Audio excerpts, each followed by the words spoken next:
কেমন আছেন সবাই? সম্পার রান্নাঘরে সকলকে স্বাগত জানাই। বন্ধুরা, আজকে কচুরলতি আর চিংড়ি মাছ দিয়ে একটা দুর্দান্ত রেসিপি আপনাদের সাথে শেয়ার করতে চলে এসেছি। আর সবকিছু কেটে কুটে একদম জোগাড় করে নিয়ে চলে এসেছি বন্ধুরা। আর উনুন জ্বালিয়ে কড়াও বসিয়ে দিয়েছি, কড়াতে দিয়ে দিয়েছি জল। আজকে যে রেসিপিটা করবো বন্ধুরা, সেই রেসিপিটা দিয়ে আপনাদের এক থালা ভাত এই রেসিপিটা দিয়েই খাওয়া হয়ে যাবে। এটা বাঙালিদের খুব ফেভারিট রেসিপি। তো চলুন রেসিপিটা শুরু করি। আর প্লিজ প্লিজ প্লিজ বন্ধুরা, আপনারা ভিডিওটা প্রথম থেকে শেষ পর্যন্ত দেখবেন। লতিগুলো আমি খুব ভালো করে পরিষ্কার করে ধুয়ে কেটে নিয়ে চলে এসেছি বন্ধুরা। আর এখানে কড়াই জলটা ফুটে গেছে, এর মধ্যে দিয়ে দেবো পরিমাণ মতো লবণ আর একটু হলুদ দিয়ে আমি এই কচুরলতিটাকে 70% মতো একটু সিদ্ধ করে নেব। দিয়ে কচুরলতিগুলো দিয়ে দেবো। আমি এই কচুরলতিটাকে ভাপিয়ে নিয়েছি, এবার নামিয়ে নেবো। দিয়ে আবার কড়াটা বসিয়ে দেবো উনুনে। ফার্স্টে নুন হলুদ মাখিয়ে নিয়েছি আর কড়াই দিয়ে দিয়েছি সরষের তেল। এবার ভেজে দেবো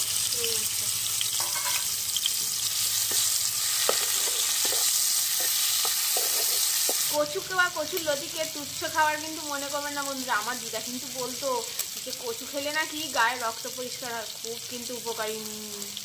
বন্ধুরা, এখানে দেখুন আমার চিংড়ি মাছ ভাজা হয়ে গেছে। এবার চিংড়ি মাছগুলোকে তুলে নেবো। এর মধ্যে আরেকটু অল্প একটু তেল দিয়ে দেবো। দিয়ে এর মধ্যে ফোড়নে দিয়ে দেবো কয়েকটা কালো জিরে, একটা শুকনো লঙ্কা আর একটু তেজপাতা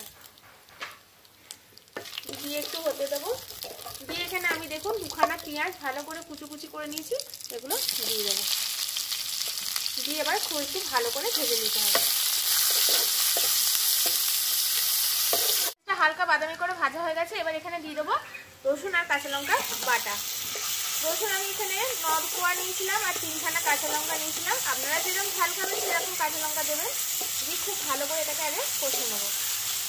মশলাটা কষা হয়ে গেছে, এবার কচুর সিদ্ধগুলো এখানে লতিগুলো দিয়ে দেবো। দিয়ে এবার খুব ভালো করে এটার সাথে নেড়ে চেড়ে নেবো। প্রথমে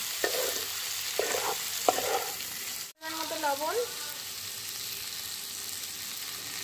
পরিমাণ মতো হলুদ আর এখানে দিয়ে দেবো অল্প একটু চিনি। আপনারা চাইলে স্কিপও করতে পারেন, কিন্তু দিলে খেতে ভালো লাগে। আর এখানে অল্প একটু লঙ্কার গুঁড়ো দিয়ে দেবো। এখানে আমি Kashmiri red chilli powder use করছি বন্ধুরা। আপনারা চাইলে ঝাল লঙ্কার গুঁড়ো ইউজ করতে পারেন।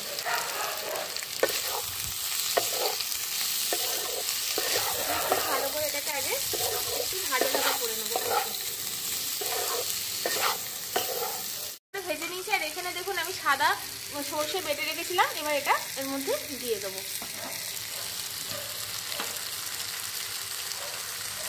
চিংড়ি মাছ ভাজাগুলো দিয়ে দেবো। আর এখানে বাটনা বাটা একটুখানি জল ছিল, এটাও দিয়ে দেবো। ব্যাস, দিয়ে এটাকে মিশিয়ে নেবো। আর একদম হালকা আছে এটাকে চাপা দিয়ে দিয়ে আমি এবার ভেজে নেবো। ওইটা আমি চাপা দিয়ে দিয়ে জাল করে নিয়েছি। এবার খুলে দেখবো। দেখুন বন্ধুরা, একদম মাখো মাখো হয়ে গেছে।